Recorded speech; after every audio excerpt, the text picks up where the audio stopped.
At 15, the author found himself in a situation where his parents, without hesitation, called him a burden and threw him out, handing him nothing but a modest backpack.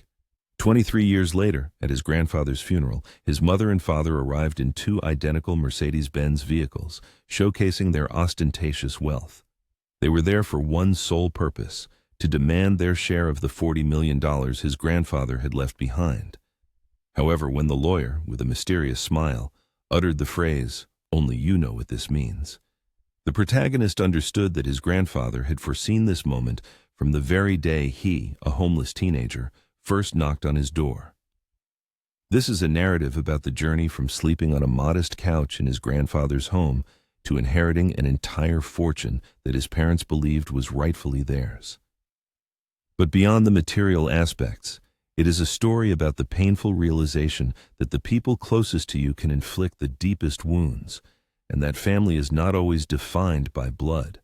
To truly grasp the depth of what transpired, one must go back to the beginning and understand the kind of people who acted in such a way.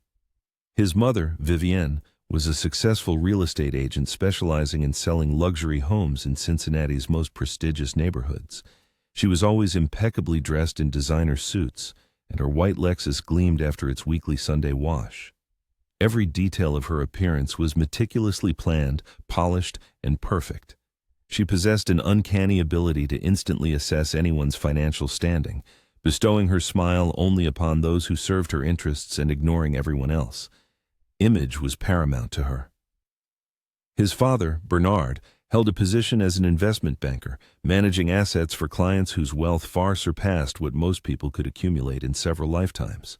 He favored custom-tailored suits, carried an expensive leather briefcase, and spoke with a deliberate condescension that underscored his perceived superiority. Even during family dinners, his phone was never out of reach, and he missed all of his son's school events due to constant meetings. Success was the only value he recognized. His parents resided in a luxurious colonial house with white columns and a sprawling driveway. The lawn was always immaculately manicured, the furniture arranged with impeccable taste, and not a single item was out of place. Their home looked as if it had stepped straight out of a glossy magazine, perfectly aligning with their aspiration for a flawless, ideal life. His younger sister, Paige, was 3 years his junior and the embodiment of their parents' expectations, an honor student, a talented pianist, and a tennis player.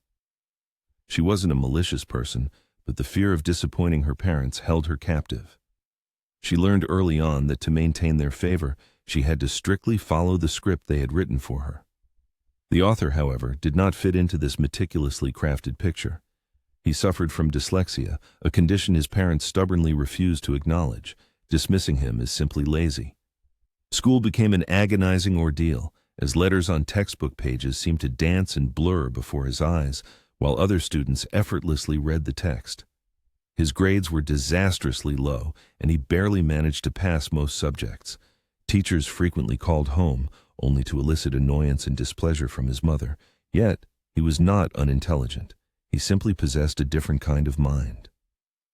He was skilled with his hands, adept at understanding mechanisms and devices. He could take apart a radio and reassemble it, or fix a sparking outlet in the garage. He enjoyed creating new things, understanding how various systems worked, but his parents perceived this as a flaw, not a talent. The only person who truly understood him was his grandfather, Walter, his father's father. Walter was the complete antithesis of his parents. He had built his construction company from the ground up, starting as a simple laborer and gradually climbing the ranks until he owned one of the most successful contracting firms in southern Ohio. He preferred wearing work boots and flannel shirts, and his hands were calloused and scarred.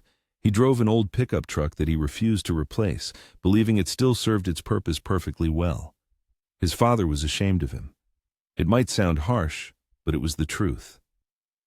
Bernard had spent his entire life trying to conceal his origins, creating the impression that he was born into wealth and had always belonged to a world of country clubs and investment portfolios. A blue-collar father, appearing at family gatherings in work clothes, was a genuine embarrassment to him. For his father, it was a stigma, a symbol of disgrace. For me, however, Walter was a true hero. Every summer, I eagerly asked for the opportunity to spend time with him on his construction sites. He allowed me to follow electricians closely, watching them run wires in new buildings, troubleshoot problems, and install complex systems. He instilled in me that working with your hands was not something to be ashamed of, but a source of pride. My parents did not share my enthusiasm. Vivian would often say things like, "You're missing out on opportunities we've worked so hard to create for you." Bernard would shake his head in disgust when I came home with dirt under my fingernails or electrical tape stuck to my shirt. They yearned to see in me someone I was not. They dreamed of a son who would attend an Ivy League university, become a lawyer or a doctor, someone who would make them shine at dinner parties. Instead, they had me, a kid who failed English and loved tinkering with circuit breakers. The critical moment arrived 3 weeks before my 16th birthday. I was caught skipping classes while helping Walter with emergency electrical work at one of his rental properties. The tenant had called in a panic about sparking outlets, and Walter needed an extra pair of hands. I believed that helping in an emergency was more important than attending a history lecture I would likely fail anyway. The school reported my transgression to my parents. That evening, when I returned home, I found them sitting at the kitchen table. The expression on their faces spoke volumes. Bernard initiated the conversation, his voice cold and restrained. "You failed another test. You skipped school again. You're not even trying, Flynn." I attempted to explain the emergency, to talk about helping Walter, but Vivian cut me off. "We've given you every advantage, private tutors, expensive schools, opportunities most children can only dream of, and you're squandering it all to play apprentice with your grandfather." "I'm not playing," I countered.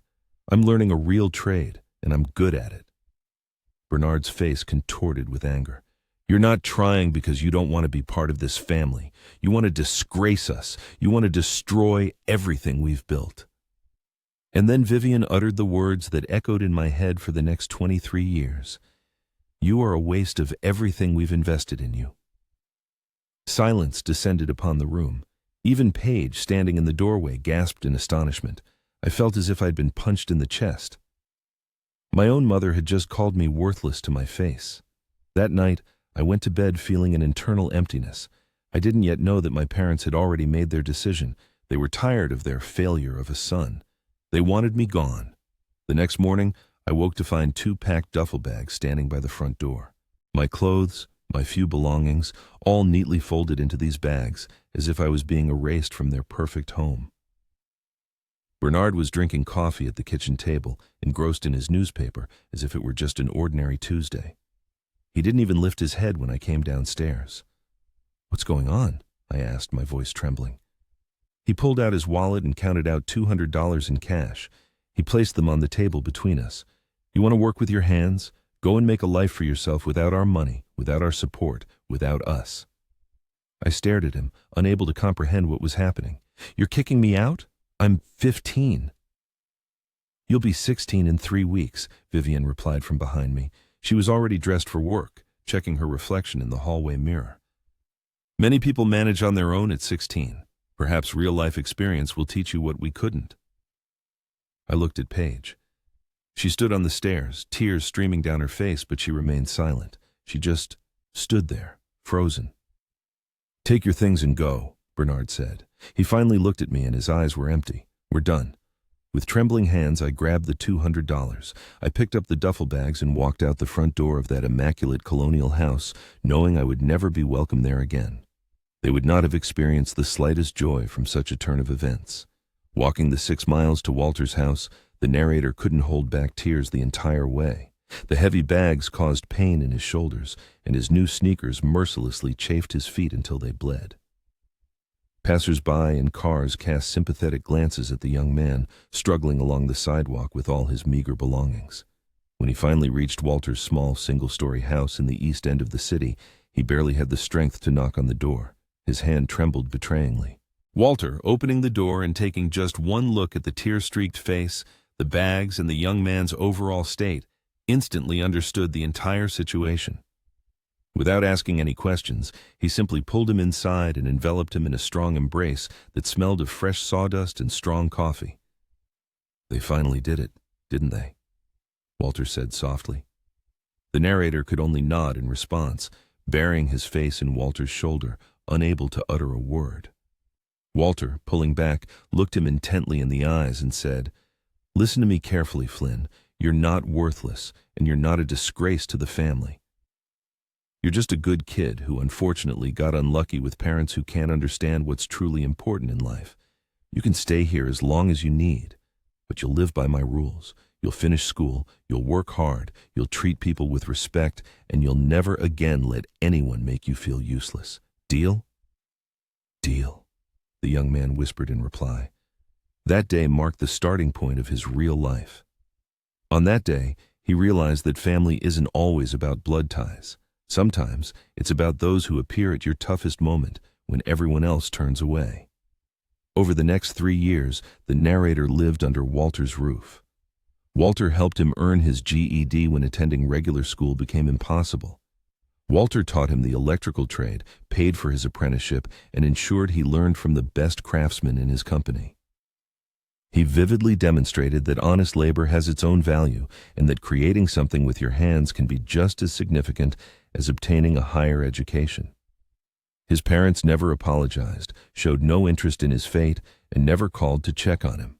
Vivian contacted him only once, 6 months after kicking him out, asking if he had changed his mind about college.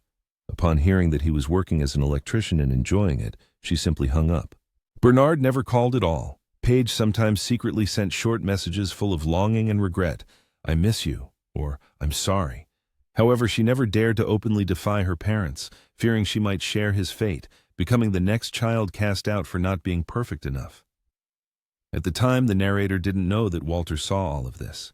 He saw how his parents abandoned him, how they continued to live as if he had never existed. He also saw how he himself continued to work hard, building his life from scratch. And Walter began to make his own plans, which would only come to fruition 23 years later. These plans were destined to change everything on the day of his funeral, when his parents would arrive in identical luxury cars, ready to claim what they believed was rightfully theirs. But for now, that's getting ahead of ourselves. It's necessary to understand what those 23 years entailed, to grasp the secret that he and Walter kept, and why it held such immense significance when the lawyer, with a mysterious smile, said, "Only you know what this means." For this isn't just a story about money. It's a story about the price of betrayal, the weight of abandonment, and the moment when karma finally catches up to those who thought they could cast out their own child with impunity. Before recounting the events that transpired at the funeral, it's essential to understand the life the narrator built after Walter took him in. Because those 23 years, spanning from the moment of his expulsion to standing in the lawyer's office, were not merely a passage of time. They were the years that forged his identity. Now, the narrator is 38 years old, living in a modest 2-bedroom house in eastern Cincinnati. Nothing fancy, the paint on the shutters is a bit chipped, and there are cracks in the driveway he keeps meaning to fix. His truck is a 2015 Ford F-150 with 160,000 miles on it. The passenger seat bears a coffee stain that he's never quite managed to remove. In the truck bed lies a toolbox, the very one Walter gave him after he completed his apprenticeship 20 years ago.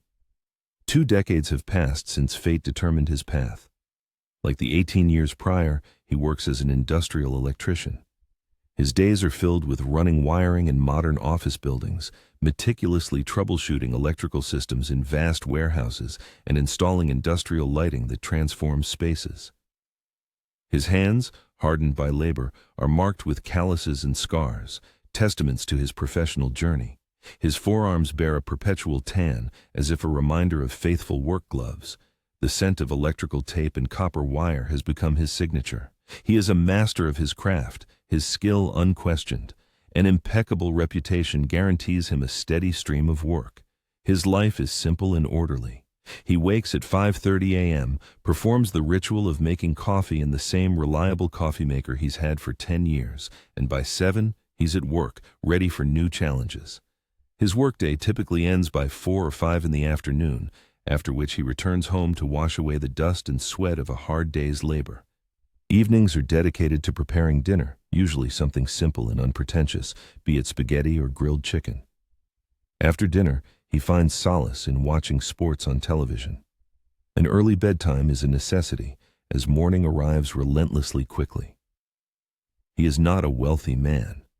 His income, approximately $75,000 a year, provides him with a comfortable existence, but nothing more. His savings amount to $22,000. His monthly mortgage payment is $900. He remains loyal to his used truck, purchased 6 years ago. He buys groceries at a regular chain store, not the trendy organic markets located across town. He maintains his own lawn and personally handles repairs when needed. It is important to emphasize that he is an ordinary person leading an ordinary life. He possesses no extraordinary talents or special privileges. He is simply a man who mastered a trade and built a quiet, measured life with which he was perfectly content. However, his life's path diverged dramatically from what his parents had intended for him. This very incongruity became the genesis of everything that subsequently unfolded. To understand the chasm between them, one must revisit his childhood. He grew up in Riverside Estates, one of those prestigious suburbs where every home costs over $500,000 and manicured lawns resemble immaculate golf courses. In this neighborhood, people are judged by the make of their car and their job title, where status is the primary currency and appearance is the defining factor. Their house was a paragon, an embodiment of perfection across 4,000 square feet. Vivian decorated it with meticulous care, as if preparing for a glossy magazine photo shoot. White furniture no one was allowed to sit on, glass coffee tables that had to remain spotless, and fresh flowers replaced weekly, regardless of whether they had wilted or not. The kitchen boasted marble countertops and top-of-the-line appliances that his mother rarely used, as most evenings were spent dining out, where she could make an appearance. Family dinners, those rare occurrences, resembled status reports. Bernard would interrogate Paige about her grades, piano achievements, and tennis match results. She would list her accomplishments as if presenting a quarterly report. He would nod approvingly. Vivian would offer her practiced smile, the one she usually reserved for real estate clients. Then, their attention would shift to him, and the atmosphere in the room would instantly turn cold. Bernard would inquire about his grades with a hint of disappointment in his voice, as if anticipating a negative answer. He would mumble something in response, promising to try harder. A strained expression would appear on Vivian's face, as if even acknowledging his failures caused her physical pain. The conversation would quickly move on, and everyone would pretend he wasn't there, as if he were a living reminder of a crack in their perfect family. For most of his childhood, he felt like an unwelcome guest in his own home, constantly apologizing for his existence. His room was the only place he felt safe, but even that wasn't truly his. Vivian had decorated it in cold blues and grays, which she believed looked sophisticated. He wasn't allowed to hang posters or leave things in disarray. Everything had to conform to her ideal. His only salvation was his summer visits to Walter's construction sites. Walter would pick him up in his old truck, and they would head to whatever project he was working on that day. He watched with fascination as electricians ran wires through walls, installed breaker panels, and troubleshot faulty systems. Walter patiently and thoroughly explained everything to him, something his parents never did. He would say things like, "See how Jaime found that short circuit? That's problem solving. That's using your brain differently than school tests measure. You're smart, Flynn, just not in the way your parents acknowledge." In my youth, when self-doubt was at its peak and it seemed everyone saw me as nothing but a failure, Walter's words were the straw I desperately clung to. Failed exams, my father's disappointed gaze, my mother's heavy sighs about not understanding where they went wrong in my upbringing. All of it drowned in Walter's belief in my abilities. His support allowed me to hope that I wasn't as hopeless as my parents claimed. However, my passion for the electrical trade was perceived by them as a challenge, a rebellion against their carefully constructed world. My father, Bernard, had spent his entire life striving for the top of the social ladder, meticulously concealing his working-class roots and cultivating an aristocratic image. The idea of a son choosing the profession of an electrician, like his grandfather, was a personal insult to him. My mother, Vivian, reacted even more painfully. In conversations with friends, she would resort to evasive phrases saying I was finding myself or exploring different interests, anything to avoid admitting that her son was struggling in school and dreamed of working construction. At social events, she tried to avoid talking about me, effectively turning me into a family secret. Paige, my sister, tried to remain neutral, but she was just a child trying to survive in the same atmosphere. She quickly learned that to receive praise, attention, and love, she had to meet her parents' expectations. For me, there were only lectures, disappointment, and ultimately, exile. The night I was kicked out, I was subconsciously ready for it. Deep down, I understood that I was living on borrowed time, and sooner or later, my parents' shame would outweigh any obligations. I'd become too big a stain on their impeccable image, but I didn't expect it to happen so easily. My father handed me $200 with the indifference of someone tipping a valet, and my mother, adjusting her hair in the mirror, simply told me to leave. In that moment, I realized how little I had meant to them all along. Walter became my savior. He didn't ask unnecessary questions or demand explanations. He simply opened his door and accepted me as his own. He set rules, created structure, and placed expectations upon me. But most importantly, he gave me what my parents never had, unconditional acceptance of who I was. In his humble home, I became myself, learning the electrical trade under my grandfather's guidance and realizing that my worth wasn't defined by school grades or parental approval. I built a life I was proud of, simple and ordinary though it might be. And I had no idea that 23 years later this humble life would collide with my parents' world in the most unexpected way. That day, Walter opened his door and welcomed me into his world without hesitation. That evening, at the kitchen table, he made hot chocolate, and looking at me, a tear-streaked teenager, clearly laid out the rules. You can stay here as long as you abide by my conditions. You'll finish school, you'll work hard, and you'll treat people with respect. Nothing complicated. Can you do that? I nodded, unable to utter a word. Walter leaned back in his chair, piercing me with his attentive gaze. Your father and I grew apart a long time ago. He's ashamed of his origins, ashamed of me. He wanted to be someone else, someone important. That's his choice, and I respect it, but I won't let him instill in you that honest labor is a disgrace. Over the next 3 years, Walter became more than just a grandfather to me.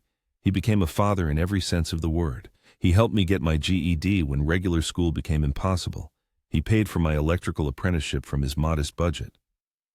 He taught me not only technical skills, but also the principles necessary for success, punctuality, quality workmanship, respect for clients, and keeping your word. Simple truths. My real parents never bothered to teach me. During those years, contact with Bernard and Vivian practically ceased. The single call from my mother 6 months later, asking if I had changed my mind about college, was the only instance of their presence in my life. When I told her about my work as an electrician, about how it brought me joy and success, a long silence hung on the line. Then came the phrase, "I don't know what we did to deserve this," and she hung up, as if my happiness were a punishment to her. Bernard never called, showing not the slightest interest in my fate, as if I had ceased to exist for him. Paige occasionally sent short, vague messages. "I miss you. Mom and Dad don't talk about you anymore. Sorry I didn't say anything then." However, she never offered to meet, never tried to reconcile me with my parents, choosing their side instead. At the time, I didn't know that the conflict between Walter and Bernard had been brewing for a long time. One evening, when I was 19, working in Walter's garage, he revealed the truth to me. "Your father has been ashamed of me his whole life," Walter said, not looking up from an electrical diagram. When he went to college, he introduced me as a real estate developer. Technically, that's what I was, building properties, but he made it sound like I wore expensive suits and sat on corporate boards. When I showed up at his graduation in my work clothes, straight from a job site, he barely acknowledged me. Pain resonated in Walter's voice, despite his calm demeanor. "He married your mother, and she only widened that distance." They'd invite me to holidays, but only the big ones, seating me at the far end of the table, away from their important guests, as if I might expose their secret. I was astonished, having always assumed the estrangement between Walter and my parents was normal. "Why didn't you tell me sooner?" I asked. "You had enough problems," Walter replied.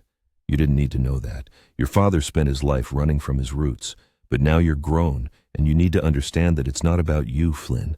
Your father will always reject those who remind him of where he came from. You just had the misfortune of being drawn to the same trade I was."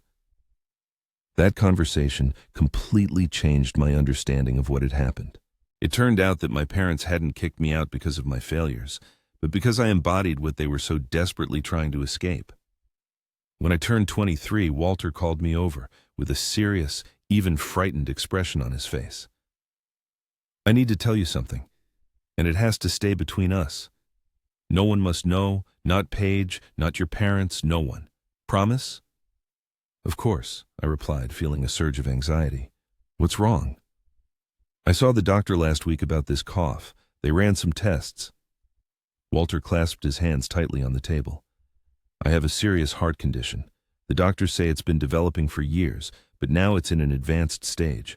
They're giving me 15 to 20 years if I'm lucky and take care of myself." The words hit me like a blow. Walter was only 59. He seemed invincible, still working on construction sites, strong and energetic. There must be something they can do. Surgery, medication. There are medications, and I'll take them. But it's incurable, Flynn. It can be managed, but it will get worse over time. He placed a hand on my shoulder. "I'm telling you because you live here, and you'll notice my doctor visits, the medication, the days I'm more tired than usual. But I don't want your father or Vivian to know, and Paige either. Do you understand?" I thought I understood, but still asked, "Why?" "Because they don't call unless they need something. They don't visit unless it's absolutely necessary. If they find out I'm sick, that I'm dying, they'll suddenly become caring. They'll start showing up, playing the role of the concerned family. But it won't be out of concern for me, but because they'll be circling, waiting to see what they can get after I'm gone." There was bitterness in his voice. "Do you really think they'd do that?" "I know they would," Walter said firmly. "Your father never cared about me as a person. I was just a resource to him, something to be used or to be ashamed of. I won't give him the pleasure of pretending he loves me while I'm dying. And I won't let him put pressure on you because of it.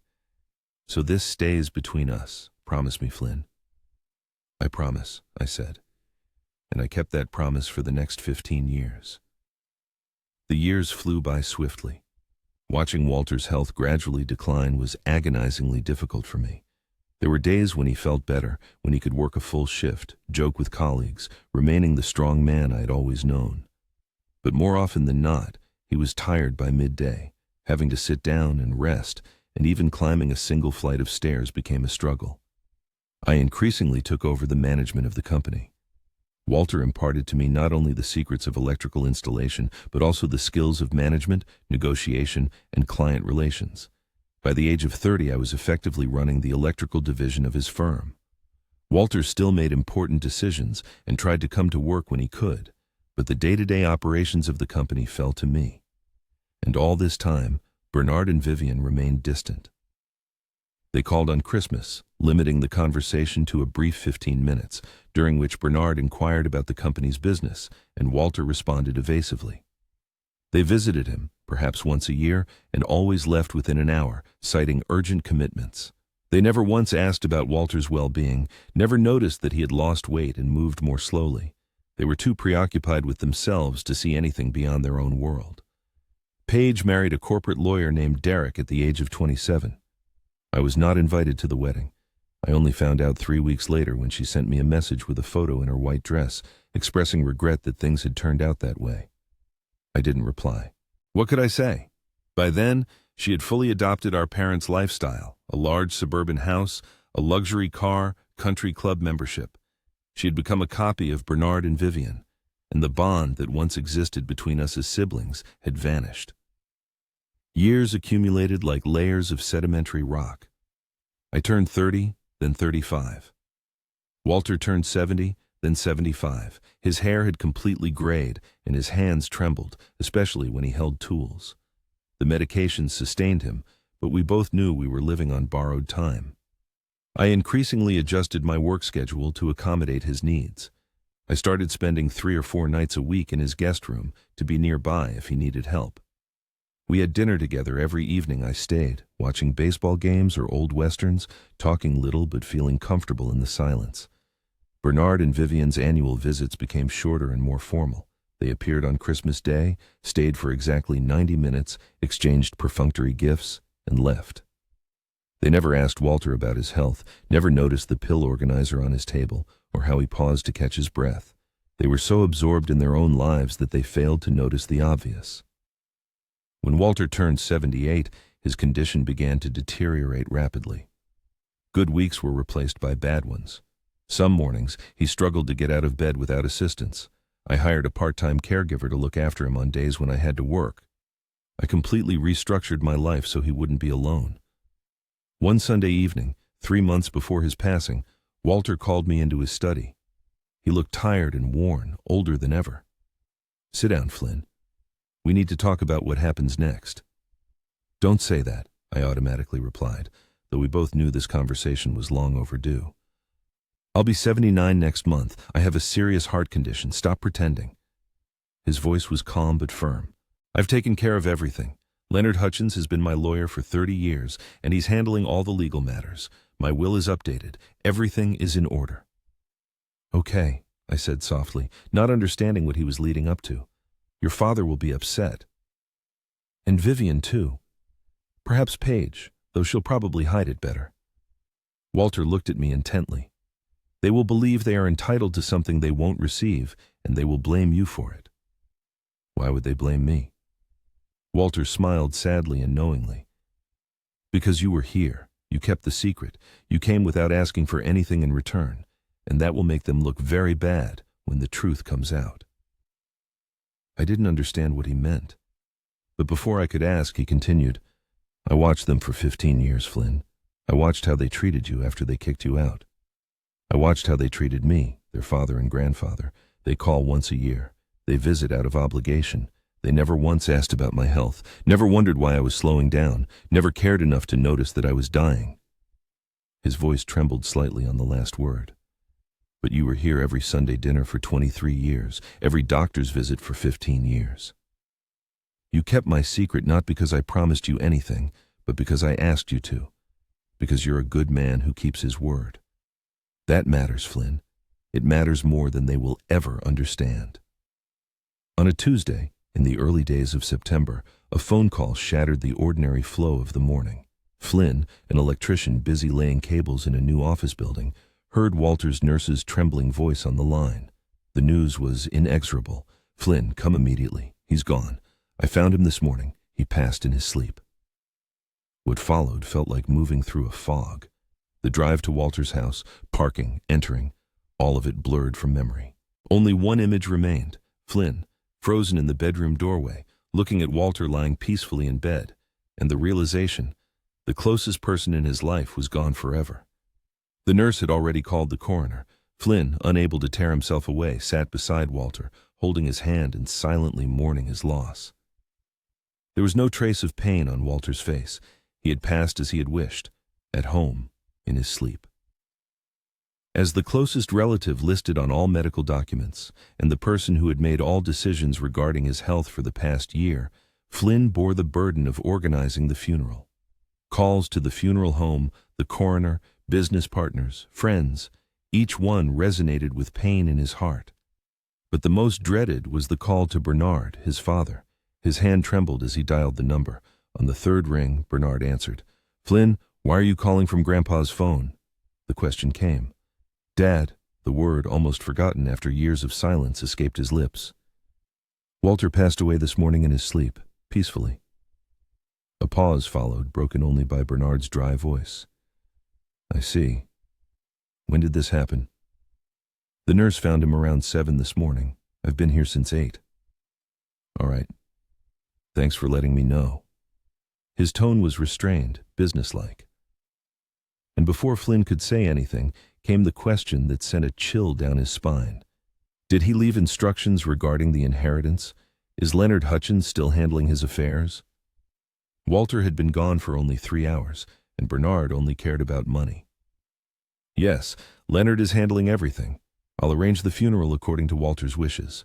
I'll let you know the details once they're finalized," Flynn replied, trying to maintain his composure. "All right, we'll be there." And without saying goodbye, Bernard hung up. Flynn sat in Walter's kitchen, staring at the phone, bitterness overflowing within him.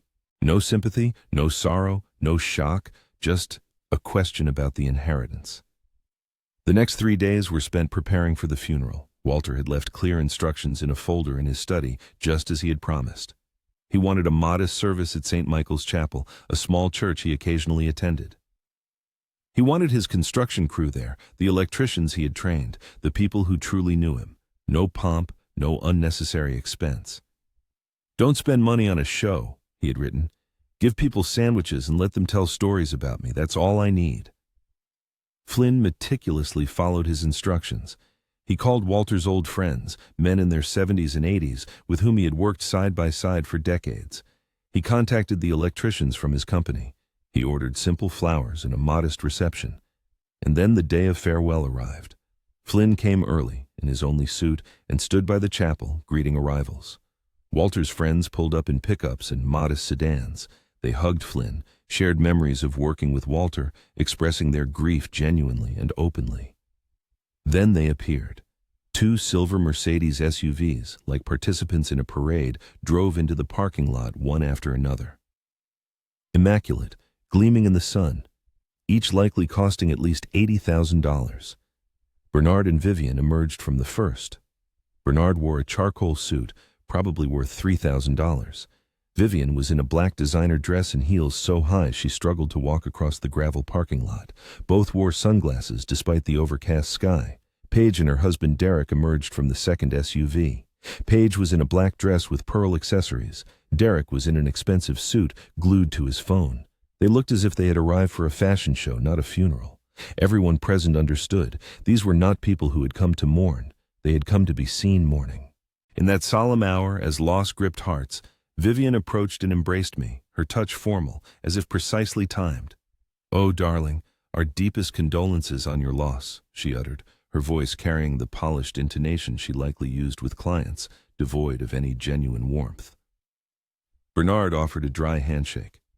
"Your grandfather was a worthy man. This is a sad day," he stated. The funeral ceremony proceeded according to Walter's wishes, modest, sincere, bringing together people who truly knew him. His old construction comrades shared memories of projects from 40 years ago. An electrician he had trained recounted how Walter had extended a helping hand when others had turned him away. The pastor, who had known Walter for 3 decades, spoke of a man for whom honor and integrity meant more than social standing. Bernard and Vivian occupied seats in the front row as family members, but their faces betrayed extreme discomfort. Vivian repeatedly glanced at her watch while Bernard's face remained impassive, like a mask. No tears, no emotional reaction to the stories told. They simply waited for it all to end. After the ceremony, they lingered briefly, exchanging handshakes and offering perfunctory condolences. Then Bernard pulled me aside toward a coffee table and spoke in a quiet, businesslike tone. "When is the will reading scheduled? Leonard Hutchins is still the executor, correct?" I was seized with the urge to hit him. Not even 4 days had passed since my grandfather's death, and he was already concerned with matters of inheritance. "Tomorrow, at 10 in the morning, at Leonard's office," I replied. Vivian, clearly eavesdropping, immediately appeared beside us. "Of course, we'll be there. It's important for the family to be together during such legal formalities," she declared, as if doing me a great favor. Yes, family. The bitter taste of that word lingered in my mouth. Half an hour later, they departed, citing urgent business. Paige gave me an awkward hug goodbye. "I'm so sorry, Flynn. I know how close you were to Grandpa." I watched them drive away in their identical Mercedes-Benz vehicles, and the thought echoed in my mind that Walter had been absolutely right. They showed up for appearances, spent the minimum amount of time, and immediately began circling the inheritance like predatory birds. Sleep eluded me that night. I went to Walter's house, wandering through rooms that seemed orphaned without his presence. Every corner held memories: the kitchen table where we pored over electrical diagrams, the living room where we watched countless baseball games together, the study where he had shared his diagnosis with me 15 years earlier. I stopped in the study, gazing at his desk. In the center lay an envelope with my name, written in Walter's familiar handwriting. My hands trembled as I picked it up. Inside was a letter, dated a week prior. He had sensed his impending departure. "Flynn, if you are reading this, it means I am gone. I want you to know that your presence in my life has been my greatest joy. You became the son I always wanted. I am proud of the man you have become. Tomorrow will not be easy. Your parents will show their true colors. They always do when it comes to money. but I have foreseen everything. Trust Leonard. Trust yourself. And remember, true wealth is measured not by bank accounts, but by knowing who you are and living an honest life. The secret we kept was not just about my health, but about who would care for a dying old man without expecting anything in return. You passed a test you didn't even know you were taking. With love, Walter. I reread the letter 3 times, tears streaming down my face. He had observed everything for many years, seen who came, who cared, who was there out of genuine affection, and made his decisions accordingly. The next morning, I arrived at Leonard Hutchins' office 15 minutes before the scheduled time. The reception area was old school, dark wood, leather furniture. Everything spoke of big money and established connections. Leonard's secretary offered me coffee. I accepted, but couldn't take a sip. Bernard and Vivian appeared precisely on time, as if for a business meeting. Vivian was clad in a severe black pinstripe suit, and Bernard carried a leather briefcase. Paige followed them, walking with an embarrassed gait. They barely acknowledged me. Vivian adjusted her makeup, looking into a compact mirror. Bernard scrolled through something on his phone, and Paige sat upright, hands folded in her lap. The meeting began. Leonard emerged from his office precisely at 10 a.m. His imposing figure, about 6 feet 3 inches tall, with silver hair and a discerning gaze through thin-rimmed glasses, exuded confidence and professionalism. "Thank you all for being here. Please follow me." The assembled group followed him into the conference room. Leonard took his place at the head of a long, polished mahogany table.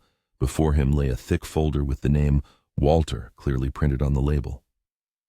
The author took a seat on one side of the table, while Bernard, Vivian, Pate, and Paige sat opposite. This physical separation seemed symbolic, reflecting the tension in their relationships. Leonard adjusted his glasses and opened the folder. Walter Calloway's estate is quite substantial. As you know, his net worth at the time of death is estimated at approximately $40 million. This includes his construction business, various commercial and residential properties located throughout the state of Ohio, investment portfolios, and liquid assets. Vivian straightened, showing keen interest. Bernard leaned slightly forward, his eyes gleaming with avarice. Even Paige seemed more attentive than usual. Leonard continued, his voice even and professional. Walter clearly expressed his final wishes. He amended his will 4 times over the past 15 years, the last update being 6 months ago. Each version contained the same core provisions. He wanted me to emphasize that these decisions were not made spontaneously, thoughtlessly, or under any duress. He looked directly at the author. He wanted you to know that he observed all of you for a long time. Bernard visibly fidgeted in his seat, betraying nervousness. "What does that mean?" he asked, a hint of anxiety in his voice. "It means," Leonard replied calmly, "that for 15 years Walter carefully monitored how his family treated him and each other. He documented every detail, phone calls, visits, conversations. He kept meticulous records, anticipating potential disputes regarding his decisions." Leonard took out his reading glasses and delved into the document. "I will now read the relevant excerpts. I, Walter James Calloway, being of sound mind and body, hereby declare this my last will and testament. I have a son, Bernard, and 2 grandchildren, Flynn and Paige. For the past 15 years, I have carefully observed my family. I have seen who was there when there was nothing to gain. I have seen who cared for an old man and not for his money." Silence hung in the room, broken only by the ticking of a clock on the wall. Leonard's voice remained steady as he continued reading. "Bernard, my son, you have been ashamed of me your whole life.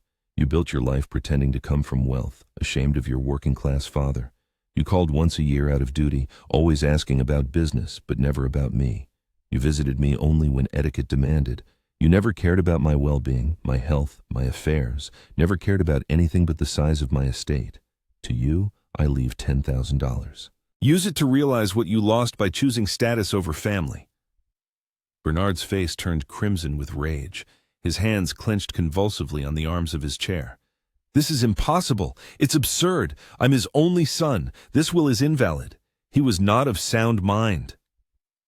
Leonard raised a hand, calling for silence. "Mr. Calloway, please allow me to finish. Your interruptions will not change anything. I am obligated to read the will in its entirety." Vivian's mouth became a thin, tense line. Her impeccable makeup could not hide the raging fury in her eyes.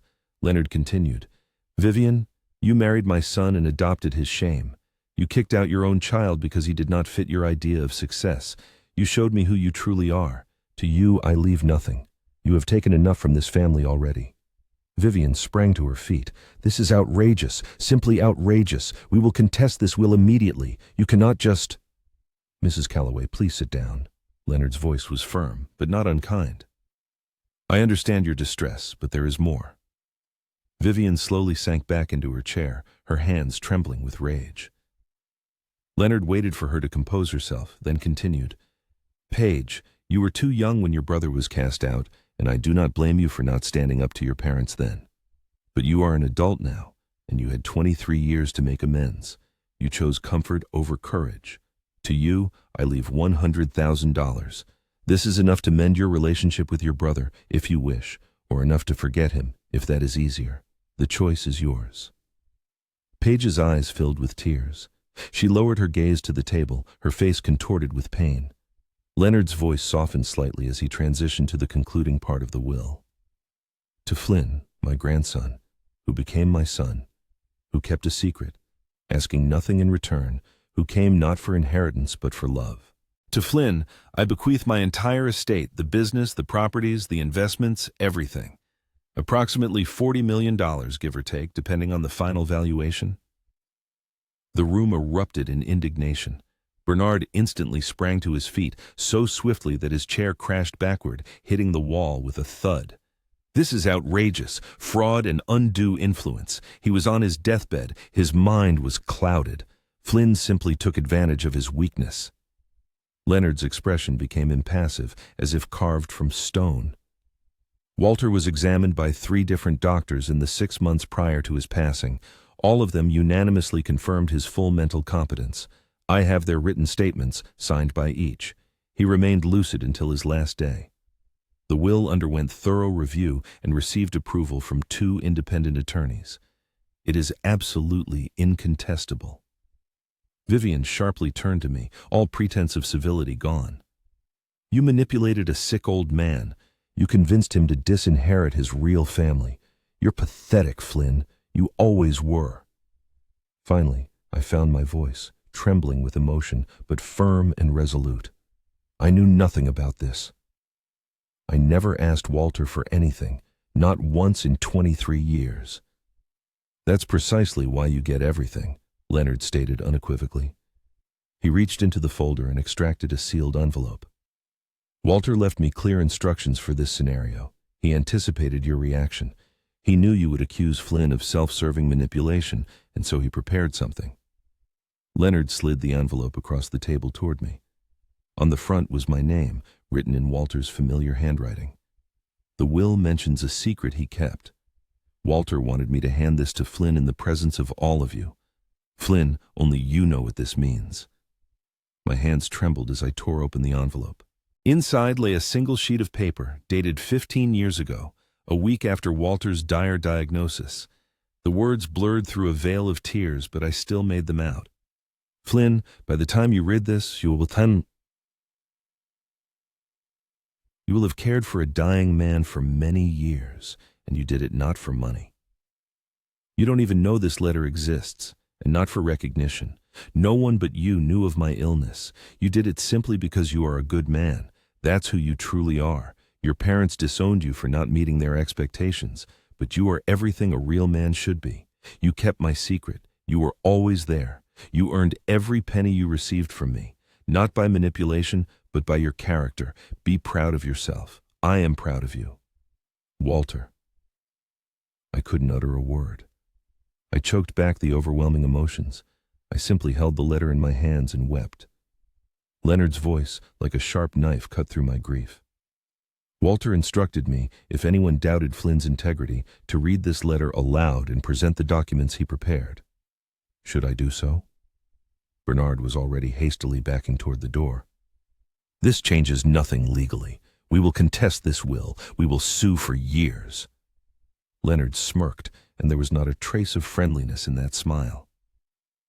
"You can try, Mr. Calloway, But you should know that Walter meticulously documented every interaction with his family for 15 years, every phone call, every visit, every instance when you left early or refused to care for him.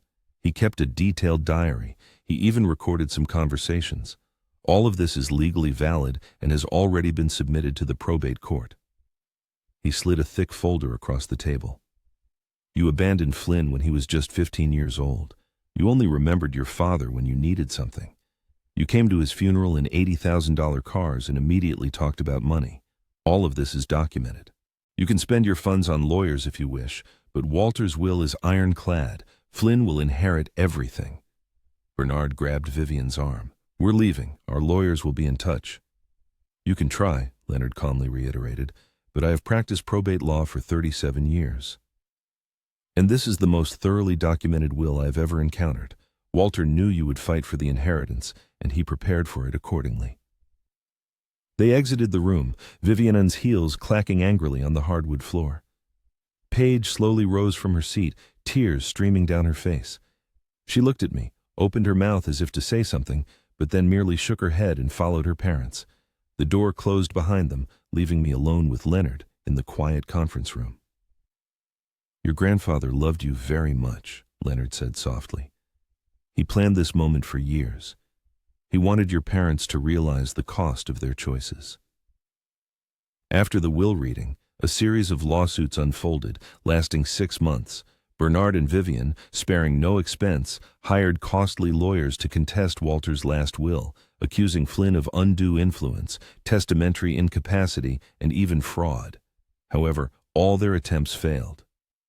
Leonard, Walter's lawyer, was right. The documentation was impeccable. Medical records attested to the deceased's clear mind, and the court found not the slightest evidence of manipulation on Flynn's part. Moreover, the judge noted there was no evidence that Flynn knew of his grandfather's intentions or expected any inheritance. The fact of his many years of selfless care for a critically ill man only confirmed the young man's sincerity and kindness. In the end, Bernard and Vivian were ordered to pay court costs exceeding $200,000. They lost everything, including the modest $10,000 bequeathed to Bernard, which went to cover additional expenses. Flynn felt no schadenfreude, only emptiness. His relatives confirmed everything Walter had said about them. They spent vast sums fighting for what wasn't theirs, exceeding the amount they were given. 3 months after the court's decision, Paige unexpectedly reached out, suggesting they meet for coffee. Flynn was ready to decline, but something in her message seemed sincere. The meeting took place in a small cafe on the east side of town. Paige looked tired and older. She confessed that she had been a coward, watching Flynn get kicked out and doing nothing. She realized that Grandpa had been right about her. She had turned into those she despised, married a man like her father, and built a life like theirs. Only after witnessing their behavior at the funeral, their greed and avarice, did she realize what she had become and hated it. Their conversation lasted 2 hours. Paige spoke of therapy, separating from her husband, and trying to find herself outside her parents' expectations. Flynn didn't know if he could trust her, but he appreciated her efforts. Walter had given her a chance with that $100,000, and she chose to try and change. That meant something. Flynn retained the electrical business, hiring a manager for day-to-day operations. He still enjoyed his work as an electrician. $40 million didn't change who he was, but merely provided new opportunities. He allocated $2 million to establish the Walter Calloway Apprenticeship Fund, providing scholarships to disadvantaged young people aspiring to learn skilled trades. The fund annually helps 15 teenagers receive education in electrical work, plumbing, carpentry, or construction. Kids like himself in need of belief and support. Flynn bought a larger house, but not extravagantly, upgraded his truck, and took a month-long trip to Alaska, which he and Walter had dreamed of. He made donations to St. Michael's Chapel and the hospice where Walter spent his final months. Otherwise, he simply continued living his life. Bernard and Vivian had no contact with him after the court case. From Paige, Flynn learned they were spreading rumors that he had stolen Walter's money and manipulated a dying man. Their friends didn't believe them, but it was easier for them to blame someone other than themselves. Flynn no longer cared about their opinion. They had kicked him out at 15 because he didn't fit their mold.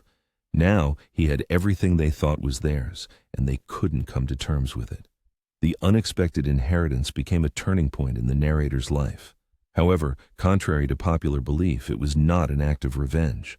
Walter left his substantial estate not to spite anyone, but because the narrator had been consistently present, had shown care, and had selflessly supported him for a decade and a half.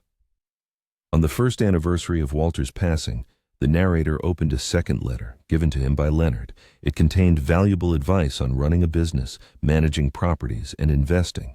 But in the concluding part of the letter were words that still bring tears to his eyes. "Flynn, you probably feel overwhelmed and perhaps guilty about this unexpected wealth. Don't. You earned it with your kindness, every Sunday dinner, every doctor's visit, every minute spent with a lonely old man. Money is merely a tool. How you use it matters. Live honorably, help others, and prove that success is measured not by status or appearance, but by character. Make me proud. You already have." These words daily remind the narrator of the lessons Walter taught him, of the difference between material wealth and true value. While the narrator's parents built their lives around status and outward appearances, rejecting a son who didn't fit their mold, Walter showed that true success lies in supporting loved ones, honest work, keeping one's word, and being present in important moments. At 15, the narrator was homeless, wandering with a backpack of belongings. Now he possesses $40 million. But it wasn't the money that changed his life. It was the realization of his own worth, despite his parents' refusal to acknowledge it. Walter saw something more in him than bad grades, dirty nails, and disappointment. He saw him. The main secret was not just Walter's illness, but the selfless support, the ability to be family in difficult times, and not just when it was convenient. While the narrator's parents arrived at the funeral in luxury cars, claiming their share, he had been there for 15 years, asking for nothing in return. That was the difference. True wealth is not what you have, but who you are when no one sees. It is the choice you make when there is nothing to gain. Walter knew this and spent a decade and a half ensuring the narrator would understand it too.